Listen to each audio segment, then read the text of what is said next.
welcome everybody to the Entrepreneurial Thought Leaders Seminar, a Stanford seminar for aspiring entrepreneurs. ETL is presented by STVP, the Engineering Center, the Engineering Entrepreneurship Center here at Stanford, and BASIS, the Business Association of Stanford Entrepreneurial Students. I'm Ravi Belani, a lecturer in the Management Science and Engineering Department at Stanford, and the director of Alchemist, an accelerator for enterprise startups. Today, we are thrilled to welcome Andrew Ng to ETL. How many people know Andrew? Okay, so Andrew really doesn't need an introduction, but we will give one anyways for those who don't. Andrew is truly a child of the world. He was born in the UK to parents who emigrated to the UK from Hong Kong, but was raised in Hong Kong and Singapore. Went to Carnegie Mellon and very early on signaled that he was no ordinary student. He got 3 bachelor's degrees at Carnegie Mellon in computer science, statistics, and economics, and graduated at the top of his class. Then went on to MIT, where he got a master's in electrical engineering and computer science. Then came over to the left coast and got a PhD in Berkeley in computer science with a focus on artificial intelligence and reinforcement learning. Andrew is generally viewed as one of the preeminent thought leaders on AI today. He's the co-founder and head of Google Brain, and the former chief scientist at Baidu, where he built the company's AI group into several thousand people. But he's as passionate about AI as he is also about the development of students around the world. And I know there's a lot of love for Andrew. He's a former associate's professor and director of the Stanford AI Lab, and currently an adjunct professor in computer science at Stanford. How many people have taken one of Andrew's classes or want to take one of Andrew's classes? And he's a beloved professor here at Stanford, but he's also viewed as a beloved teacher to millions outside of Stanford. He's the co-founder and chairman of Coursera, the world's largest MOOC platform, and through his online education work and his online AI education work, he's reached over 7 million people. He was listed as one of the world's 100 most influential people by Time magazine in 2013. And today, Andrew's the managing director and partner at the AI Fund, which is a startup studio building new AI companies from the ground up, and is also the founder of DeepLearning.AI. He focuses his time primarily on his entrepreneurial ventures, looking for the best ways to accelerate responsible AI practices in the larger global economy. There is fantastic content already online that Andrew has given, including a longer version of today's talk that you can find on YouTube. And so instead of reduplicating that, Andrew's going to give a teaser talk, a 10-minute discussion, followed by, we'll do a quick fireside chat, and then we're going to open it up for really interactive Q&A with you. So start thinking about your questions now, because the time is going to fly by. But without further ado, please welcome Andrew.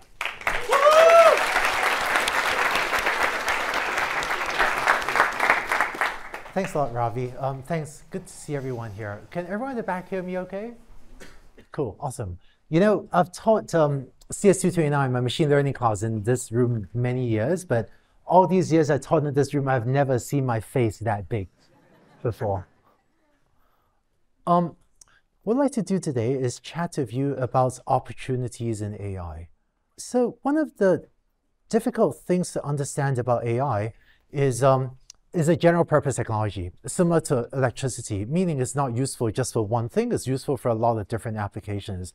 If I were to ask you, what is electricity good for? It's almost hard to answer that, because it's useful for so many different things, and AI is like that too. So one of the major trends that we've seen in the last few years, is that prompting is revolutionizing AI application development. And I want to just dive a little bit deeper into this, because I know this is an engineering class. I know many of you may be from an engineering background. I'm going to just go a little bit deeper into this than I might otherwise. But if you were to say, want to build an AI system, for many years, the typical approach is to use supervised learning. So let's say I want to build a system to rate restaurant reviews as positive or negative sentiment. Then you would collect data. Maybe that takes me a month. I would train an AI model. Maybe that takes me a few months. Find a cloud service to deploy my AI model. Maybe that takes a few months. And so for most of the past decade, a realistic timeline to build and deploy a valuable AI system was maybe 6 to 12 months. But with prompting, the timeline is now very different. You can specify a prompt in minutes or hours, and then deploy a system to production in just hours or days. And I know that probably many or maybe most, maybe all of you will have played with large language models as a consumer tool, like ChatGPT and Bard and Bing Chat. I think that in terms of startup opportunities, I'm excited about the use of large language models, not as a consumer tool, which is fantastic and exciting. I think I use ChatGPT and Bard regularly, but instead the application of large language models as a developer tool, because this is allowing a lot more AI applications to be built and dramatically lowering the barrier to building many applications. So I know that in this talk, you don't normally have speakers write code, but this is an engineering class. So let me actually show you, exactly what I mean by that. Right? It turns out that if I want to build an AI system today, this is all the code I need. And this means that, if you take CS 106 or something, learn to code, right, in a CS class, with just a little bit of code, import AI, OpenAI tools, load my key, I don't know, STVP lectures are great, also made many friends. Never written that before. And so hopefully this, okay, thank goodness got that right. And so this is positive sentiment. And just in seconds, that's all the code it takes now to build an AI system in code to look at a piece of text and process it, to look at a piece of email and route it, or to start to build the beginnings of a chatbot. So over the last, half year, one of my teams, DeepLearning.AI, has been working with many of the AI tool builders to create short courses on how to use tools like I just showed you. Because there are many AI applications that used to take me 6 months to build that I think any of you will now be able to build in 1 or 2 days. And this opens up the set of things that you could do and the set of prototypes you can build. And in fact, from a startup perspective, when it took us 6 months to build something, what we do is have a product manager study it, do the user studies, make sure it's the right thing to build, then go build it. And after all that investment, it's like, boy, let's hope it works. But what I'm seeing with these very fast development times is if it takes you a couple of days to build something, I'm seeing a lot more startups as well as big companies say, you know what, I have 10 ideas for features. I'm going to build all 10 things and then just ship them all. And then we'll see how users use them or don't use them, and we'll just keep what sticks. And this is a very different prototyping, much leaner methodology than I've seen startups use before prompting. With one important caveat, which is that responsible AI is important, so don't do this. Don't ship things that could cause harm. But we have a lot of applications like inspecting bits of metal in factory, where there is really no harm, no risk of bias, where I think this very fast shipping methodology lets us innovate very quickly in AI. So where are the opportunities? So the size of these circles shows what I think is the value of different AI technologies today. Supervised learning started to work really well about a decade ago at labeling things, such as label this ad as, is it something you're likely to click on or not? Or label this X-ray with, what's the medical diagnosis? And supervised learning for a single company like Google is worth more than $100 billion a year, and there are millions of developers working on it. And it might even grow in the next 3 years to double, say. So massive momentum, lots of applications to be figured out. And then generative AI is a new entrant where, frankly, the value of the revenue from generative AI today is much smaller. But given the amounts of interest and excitement and commercial interest, I think it will much more than double in the next 3 years. And 3 years is an artificially short time horizon. I think if we were to look out 6 years, if it continues to compound at this rate, maybe the value from generative AI will even start to approach that of supervised learning. But all that room for growth, the light shaded region for supervised learning or generative AI, which are probably the two most important tools today, are where there are a lot of opportunities for any of us to identify and build to concrete use cases. And what I hope you take away from this talk is AI technologies are general purpose technologies, meaning that they're useful for many different tasks. When supervised learning started to work well about a decade ago, it actually took us a long time. It took us annoyingly long over the last decade, and it will take us annoyingly long over the next decade to figure out use cases for generative AI. But do you want to use this to make ships more efficient, or for medical diagnosis, or for education product recommendations, or something else? We're still figuring out concrete use cases for supervised learning. And even though we're not yet done doing that, we have another fantastic new tool, generative AI, that even further expands the set of things we now do with AI. And one important caveat, which is there will be fads along the way. How many of you remember Lensa? Raise your hand if you do. Wow, almost no one. That's fascinating. So Lensa's revenues took off like that through last December. It was this app that could let you upload a few pictures of yourself and draw a cool picture of you as an astronaut or a scientist or something. And it was a really good, really hot product until last December, after which its revenues did that. And I think that's because Lensa was one of what will probably turn out to be multiple thin software layers built on top of someone else's very powerful API. That was a good idea. People liked it, but it wasn't a long-term defensible business. And when I think about generative AI as a developer platform, I'm reminded of when Steve Jobs gave us this phone, right? And shortly after, someone wrote an app that I paid $199 for to do this, to turn the phone into a flashlight. And this was also a good idea. It was a great product, but it just was not a defensible business either because it was a very thin software layer built on top of someone else's very powerful development platform. But in the same way, after we got the iPhone, after we got the smartphone, someone else figured out how to build Uber, Airbnb, and Tinder, much longer-term, defensible, very valuable businesses that are still standing the test of time. And I think we have those opportunities as well to build long-term, valuable franchises, businesses on top of generative AI. So where are the opportunities? So I felt, I felt years ago, but even more strongly now, that because of emerging AI technology, there are a lot of projects that are now possible that were not possible, one or a handful of years ago. And I wound up starting AI Fund, which is a venture studio that sequentially works with entrepreneurs to start companies. We actually average about one startup a month now, because I felt, I previously, as Ravi mentioned, previously I had led AI teams in Google and Baidu, and having led AI teams in big tech, I couldn't see how I could possibly operate a team in a big tech company to pursue the very diverse, very different sets of opportunities that I saw and wanted to pursue. And starting different startups to pursue those valuable projects seemed more efficient than having one company, even a big tech company, go after such a large set of resources. But having said that, I think AI and generative AI also offers a lot of opportunities for incumbent companies, which often have a distribution advantage. Where exactly are the opportunities? So this is what I think of as the AI stack. At the lowest level is the hardware layer.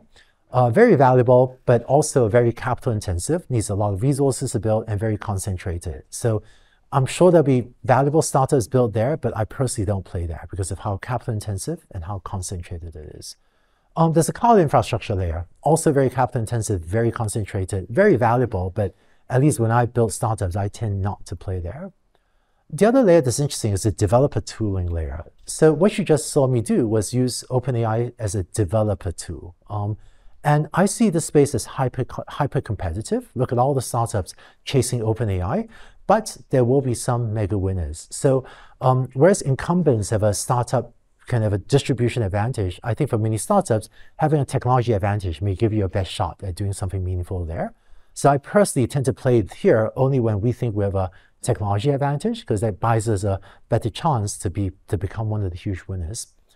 And then with most ways of technology innovation, a lot of the media attention, social media, what people tend to talk about is the tooling, the technology layer. There's one other layer that I think has got to be even more valuable, and that's the application layer. Because in many ways of technology, for the infra and tooling layer to be successful, applications need to be built on top of them that generate even more revenue so that they can afford to play the infrastructure layer. And what I'm seeing is that there are a lot of opportunities at the application layer where the intensity of competition is not, frankly, not nearly as high. Maybe just one example. I've been chatting a lot with the CEO of Mino, which is a startup that applies AI to romantic relationship coaching, right? And I'm an AI guy. I feel like I don't know anything about romance. And if you don't believe me, you can ask my wife. She will confirm that I don't know anything about romance. But when we decided when we had conviction that AI could be applied to relationships, we wound up partnering with Renata Nyborg, who's the former CEO of Tinder.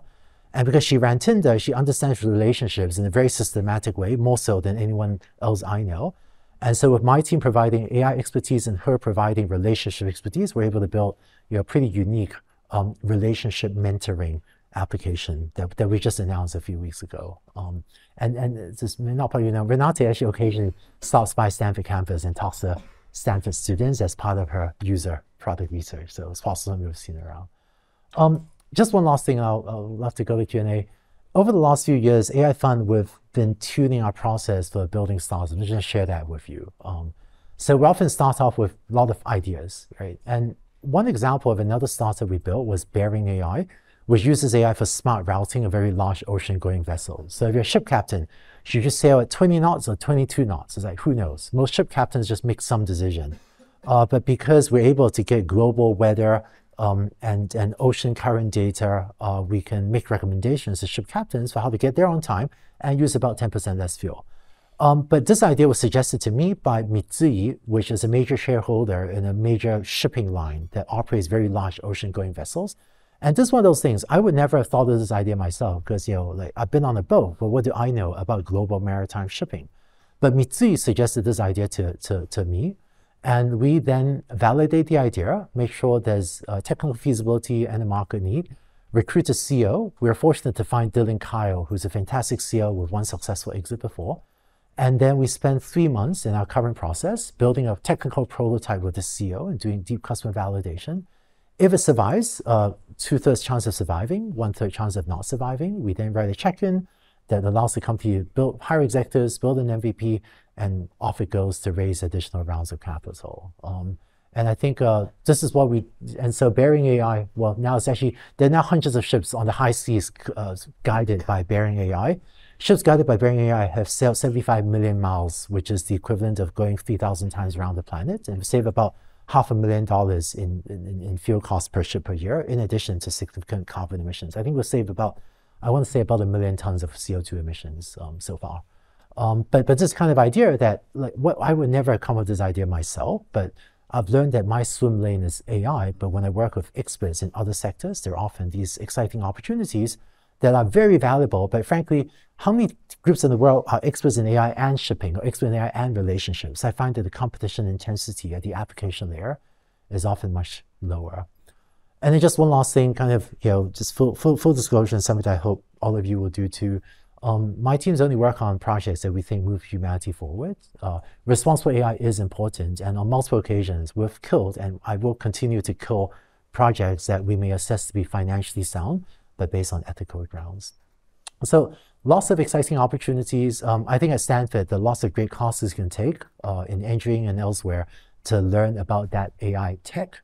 And then when you find applications, or go play at the infra and tooling layer too. I think there are lots of opportunities, but I think what I'm seeing is, frankly, my team at AI Fund, we have so many startup ideas. We use a task management software. We use Asana to track this huge list of ideas. And it's actually quite clear to me, there are a lot more good ideas for AI businesses than, people with the skill to work on them at this moment in time. So hopefully there'll be more than enough projects for everyone, all of you, all of us to work on.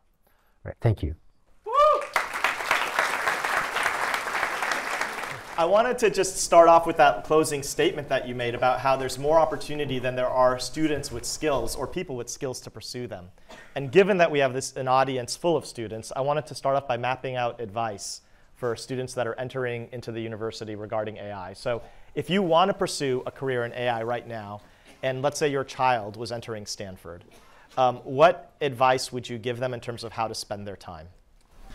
Yeah, so, there's one thing that's actually really worth doing when you're Stanford students, which is take classes. Because it turns out that I feel like there's actually one pattern I see for both undergraduates and graduate students, including PhD students, which is there's so much exciting stuff to do, you just want to jump in and do it, right? And in fact, I've seen undergrads in their freshman year, try to join a research lab and start doing work in AI. That's okay, nothing wrong with that.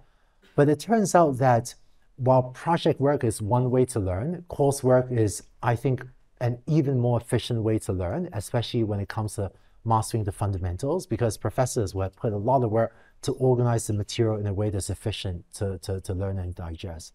So I would say, take classes in AI technology or in entrepreneurship and gain those skills. I've seen students jump in, and then if you are trying to work in the research lab without strong skills, you end up like labeling data or something, which is fine. You learn some things, but you actually learn a lot from taking courses. And then in addition to that, after you start to master the foundational skills, after you know how to use AI technology, or then as you start to practice, find exciting use cases across campus. I do a lot of work, over with people over in climate science or in healthcare to take my AI expertise and then marry it with a different discipline that I'm not expert in to find exciting applications. And hopefully that type of practice will help many of you find exciting projects to work on as well. Do you need to take technical classes? Do you think you need to take computer science classes if you want to pursue a career in AI? Need is too strong, but I definitely encourage you to take technical classes. I think we're moving toward a world where, frankly, at some future point, I think everyone should learn to code, or rather, I think it'll be useful for everyone to learn how to code for a couple of reasons. Everyone has access to data, right? This is different than the world used to be even a few years ago. And especially with generative AI, your ability to get something to work is much higher than ever before. The barrier to entry is much lower than ever before. And so if you learn just a little bit of coding, the amount that you will accomplish is significantly greater than if you don't know how to code at all. And are there any skills that separate out the great AI founders? I know AI right now is like, it's a sea that's rising all boats. But if you separate out the great ones from the good ones, are there any salient skills that you notice that the great AI CEOs or founders have that the good ones don't? Maybe, since you said AI, I would say is often technical depth. It helps a lot. But I want to give a different answer if you say great founders aren't great AI founders. But I feel like AI is evolving rapidly, and we definitely have lots of entrepreneurs that pitch the VCs without really knowing what they're doing, and the smart VCs can sniff it out quite quickly. And it makes a huge difference. I think the technology, unfortunately, is like somewhat complicated for a lot of applications. So a team that actually knows what they're doing will execute an AI project 10 times faster than a team that doesn't. And 10 times is not a made up number. I literally see people take a year to do something, and I go, boy, I know that other team would have performed this level in 2 weeks or maybe a month. So for many AI startups, application startups, infra startups, you kind of have to know what you're doing. So it doesn't have to be you. If you're a technical co-founder, maybe that's okay. And then second thing I see among many of the great founders is speed. I find that as a startup, you'd be surprised when you hang with the great founders, the sheer speed of decision making. And I sometimes talk to people from big companies, and they'll say, "Oh, we move so fast." But when I kind of sit them side by side, how long does it take you to make this decision? Then I talk to a great founder, how long does it take to make this decision? Maybe here's one story. I was chatting with the Mino CEO, Renata Nyborg, former CEO of Tinder. I was on the phone with her one day, and she was making a major architecture decision. She was architecting this thing. There are basically two major software architectures under consideration, and the team had laid it out, listed out some pros and cons. So they got on the team with me and some of my friends and said, these are pros and cons. And then one of my C2 AI fund and I said, we're not sure, but here are some reasons we prefer architecture A. And then Renata said, okay, guys, done, decision made, go and implement architecture A. And after I thought, whoa, did Renata just make a massive engineering decision in basically 30 seconds? And she did. And I realized afterward, I don't think there was a better way to make it, because it's not as if, if the company waited another week, it would have been a high quality decision. And if it was wrong, I'm sure they would fix it, the next week. But until you've lived through the speed of a great business, most people, I know so many people that think their organizations are fast, but when you stack them up to the real speed of a fast moving CEO, they have never actually seen speed in their life. One important caveat, do be responsible. I know that move fast and break things sometimes, is the wrong approach. So tremendous speed when you are not being callous with people's lives and livelihood and things that could cause real harm. But so long as there's that important caveat of responsible AI, many of the great CEOs move faster than most people realize people can move. And so let's just double click on that, on this theme of responsible AI, just because I know this is a hot topic that maybe people are thinking about, which is you are clearly on the side of AI for good, for responsible AI. Many of your brethren, like Jeffrey Hinton and other famous leaders in the AI space, have come out and are concerned that the pace of AI development will become an existential threat to humanity. So much so that famously there was a petition signed by Elon Musk and Steve Wozniak and many thought leaders asking for the halting of the deepest foundational models of AI for society to sort of catch up. You did not sign that pledge. Can you share a little bit more detail about that? Was that a difficult decision for you to make? And can you share more details about why you didn't join them and what your philosophical view is regarding if AI poses an existential threat? So I honestly don't see how AI poses any existential threat to the human race. We know AI can run amok. Self-driving cars have crashed, leading to tragic loss of life. Automated tradings crash the stock market. So we know poorly designed software systems can have a dramatic impact, and responsible AI is important. But recently I sought out people like Jeff and others that were concerned about the question of AI extinction, and I tried to understand why they thought this way. Some were worried about bad actor using AI to create a bioweapon. Others were worried about AI evolving in a way that inadvertently leads to human extinction, similar to how we as humans have led to the extinction of many species through simple lack of awareness sometimes that our actions could lead to that outcome.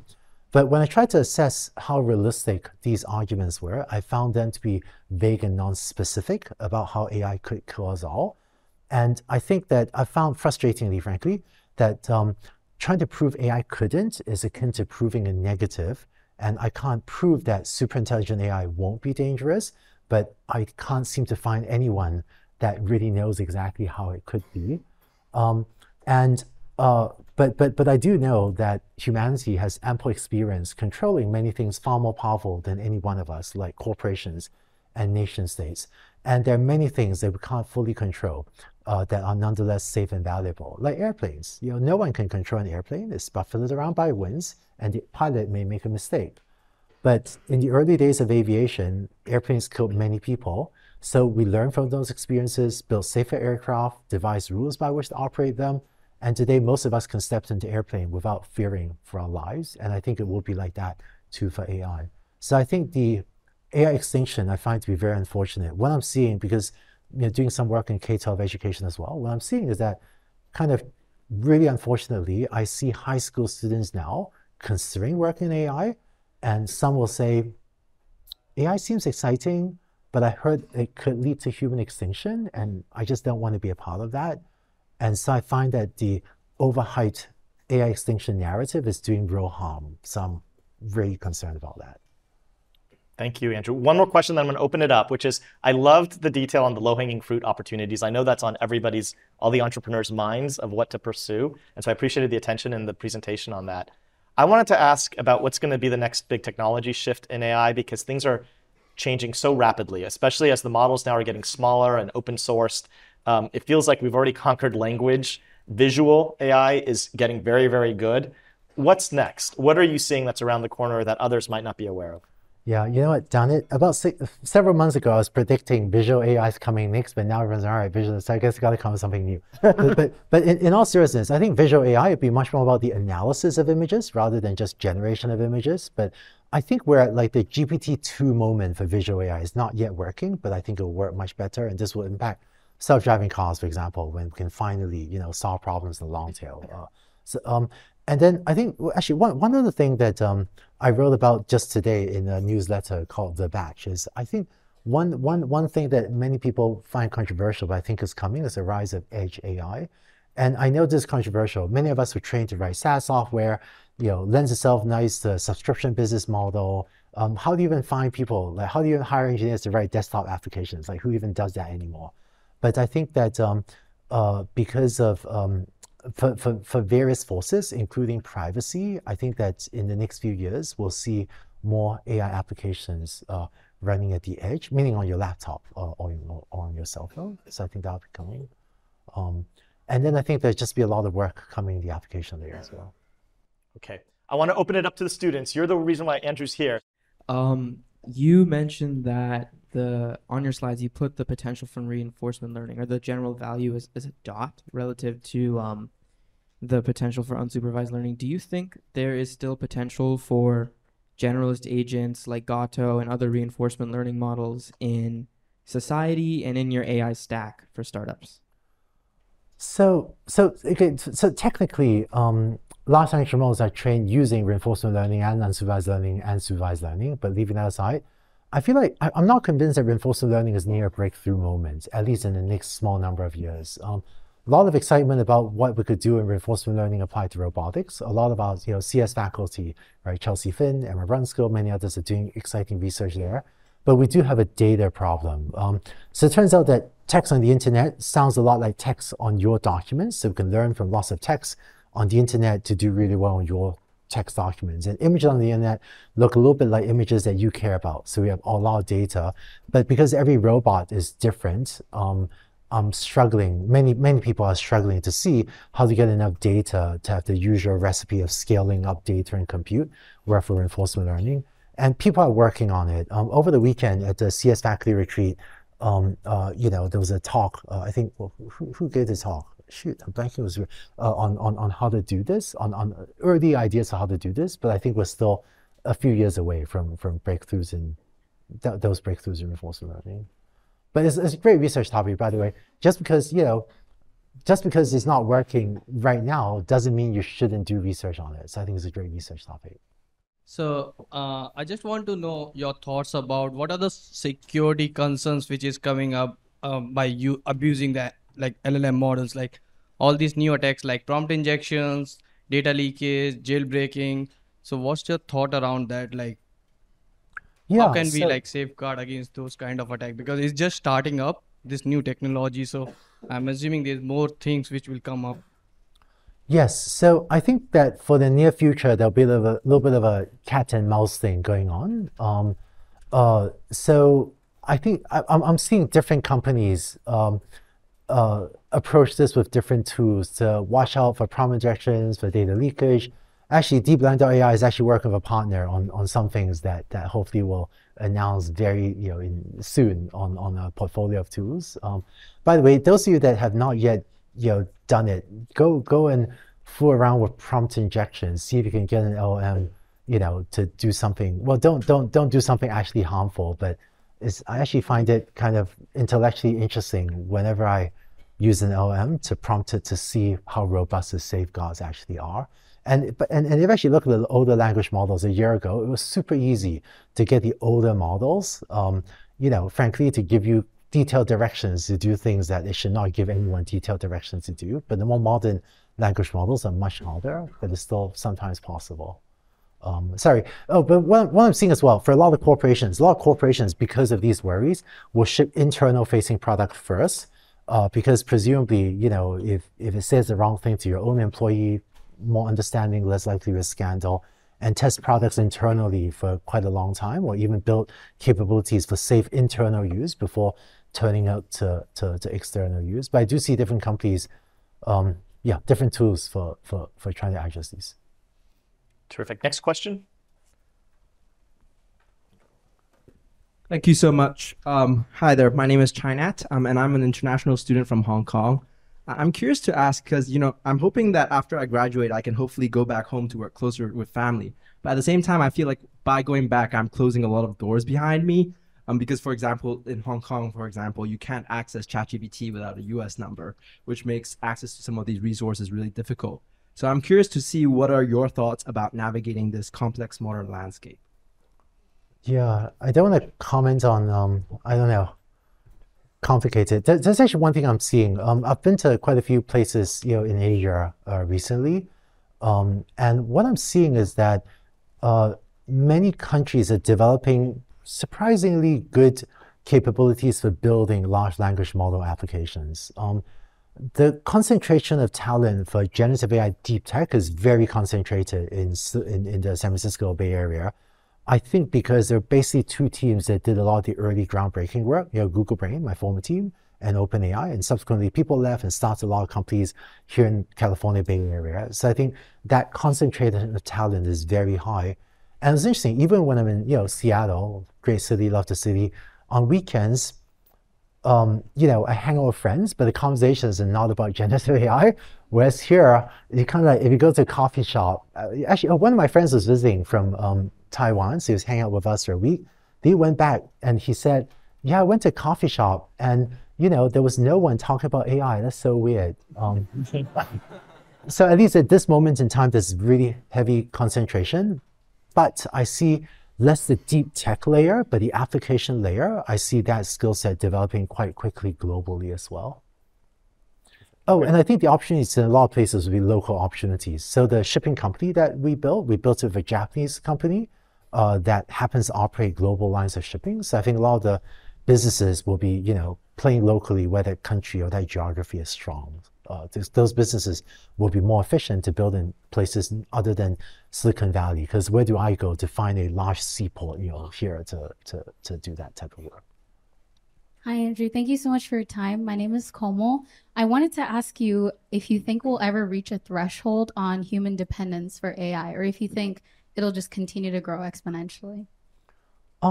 So I think we already really, really depend on tech, right? Imagine if the internet were to shut down, I think people would die. I don't think that's exaggerated. I mean, but seriously, if you think about how we get food, supply chain, healthcare. If the internet were to shut down, I think that will lead directly to, what happens to our water system, right? The healthcare system. And I think that technology is very useful, and so long as the supplies remain reliable, I feel like it's okay to depend on technology. I mean, heck, I don't know, without dependence on agriculture system, how many of us would be able to farm and hunt enough food to keep ourselves alive? Maybe we could do it, but it's pretty challenging. So I think dependence on tech seems it's going to keep on growing for a while. But do you think there'll be a moment where there's a difference in that relationship, not just in degree, but in kind? The famous Singularity Point, where we don't even know what we don't even know about how technology is developing. Do you think that will occur? Yeah, the technological singularity is one of those hypey things that I don't even know what it means. So it's one of those, it's exciting science fiction, but as an engineer and scientist, I don't know how to talk about it. It turns out there are a few terms in AI that are vague and undefined, but there are a lot of emotions, a lot of excitement about it. And I don't really know how to think about those things in a systematic, rational way. But I think actually, there's actually one thing. I think that our relationship with technology is changing rapidly. Today, I probably use chat, GPT-4 or Bing or Bard pretty much every day now. And so the workflow of many people have changed. Right? Yeah. I think it keeps on changing. And do you have a view? I know this is also might be more of one of these sort of hot topics that's not substantive, but on the consciousness of AI, that AI will become conscious? Yeah, so the thing about consciousness is an important philosophical question, but I don't know of any test for whether something is conscious or not. So I think it's important philosophy, and philosophy is important, but as an engineer and scientist, I don't know. There is no definition for what is conscious or not, and thus we can kind of debate it, at length. And there's actually one other formula for hype, which is if someone comes up with a very simple definition for consciousness. So someone says, oh, if you can recognize yourself in the mirror, you're conscious. I made that up. It's not a good definition of consciousness. But you're aware of yourself, see yourself in the mirror. Then it's actually pretty easy to get a robot to recognize itself in the mirror. And then you can generate newspaper headlines saying AI has achieved consciousness. What it did for your kind of, silly little, for your very small definition of consciousness, but that gets misinterpreted by the broader public for a grander statement than it is. So I see some of that hype in AI as well. Thank you. Next question. Hi. Earlier you outlined the AI stack, and recently we've seen a lot of cool things coming out of like NVIDIA, Intel, and other like chip companies. I'm curious on what your thoughts are on what companies like AWS and Google, like in the infrastructure layer, need to do in order to make like AI and enterprises and business really effective and possible. Sure, boy, so there's a lot going on in that space. By the way, you mentioned Intel and NVIDIA. I think I'm actually seeing really exciting work from AMD as well. I've been pretty impressed by the MI200, MI250, and I'm excited about the MI300 GPUs coming out as well. And I think the ROCm stack is becoming, not parity with CUDA, but better than most people give him credit for. But in terms of AWS and Google, so it turns out that if you were to use a lot of the LLM startup tools, the switching cost is actually pretty low. So if you were to start with one LLM API call, if you want to switch to a different LLM provider, the number of lines of code is actually pretty low, so there are low switching costs. But it turns out that Azure and Google Cloud and AWS are fantastic businesses because once you build on any of these clouds, the switching costs tend to be very high because you have so many API host integrations. So that's why I think that a lot of the startups selling API calls still have some work to do to find a business model that may be somewhat more defensible. I think that OpenAI's ChatGPT Enterprise, that feels like a more defensible business than just selling API calls. By the way, Sam was actually a Stanford undergrad. He actually interned. He's a curious in my lab, so a lot of Stanford roots. But he's a smart guy. I'm sure confident he'll figure out some good directions. Yeah, and then I think AWS and GCP and Azure are all racing to continue to develop LM capabilities and make it easier to use and bring in more customers. And yeah, it's very, very dynamic space. But and as AI gets democratized, it feels like things are shifting more towards compute and data as predictors of success. If that's the case, do you think the locus of innovation shifts from academia to industry, where the companies are going to really be dominating at the forefront of AI? Yeah, so what I'm seeing now is that there's a subset, but there's a small subset of things that are easier to do in the big tech company, which are the ones that require massive compute resources. And I do think people's perceptions are distorted because, frankly, I've been on the big tech companies before, right? So I understand, marketing and big tech companies. But the standard big tech company marketing is, look, you need the data, you need the compute, only we have it. Why don't you just give up and don't compete with us, right? Or come apply for a job and come work with us. This has been the explicit PR strategy of at least one big tech company because I know, what was discussed internally exactly at that big tech company.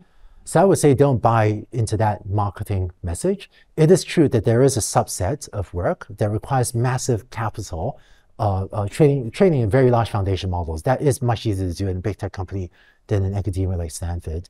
But that's a small subset of all the happenings in AI, and there's plenty of work at Stanford at the application layer. It turns out because of scaling laws, we're actually pretty good at predicting what will happen for very large models by training on more model size models. So very good scientific work can be done at much smaller models. And then also, I routinely run kind of, models on my laptop for inference. Like, I don't know, when I'm on an airplane, you can run like the 7 billion llama model on your laptop, right? And so there's actually a lot of stuff that you could run on your own personal computer. Terrific, thank you. Next question. Thank you, Andrew. So from an AI expert and also the investor's perspective, so what AI-driven healthcare applications do you see have the great potentials to have the breakthrough in the future? And what challenges and obstacles should we be aware of? Thank you. Yeah, so boy, there's a lot of complexity to that question. So I feel like a lot of healthcare, people tend to focus on the diagnostics and the treatment. So I think lots of opportunities there.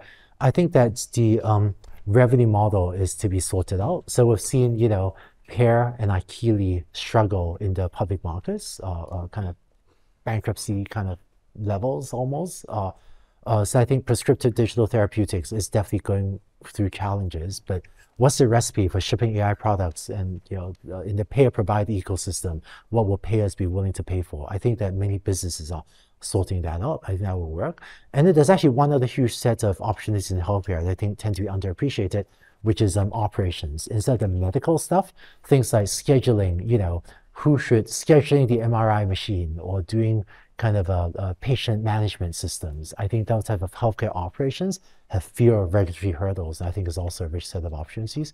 And then lastly, there's the go-to-market question of do you want to go to market in the US or in other countries where the regulatory hurdle could be very different depending on the US. Fortunately, doesn't have as great a shortage of doctors as some other places, and there are therefore other places that are more amenable to responsible but still easier adoption of AI than the United States. Okay, I have a super quick question. You mentioned that your team at the AI Fund has so many ideas for AI applications that you have a whole asana of them. what exactly is your process for generating these ideas? Thanks, Zach. And you have 30 seconds. Sure. We like working with subject matter experts that deeply understand the domain. It turns out that there are a lot of people in the world, including like CEOs of Fortune 500 companies, but really a lot of people that really understand the domain, have thought deeply about something for months or even a couple of years.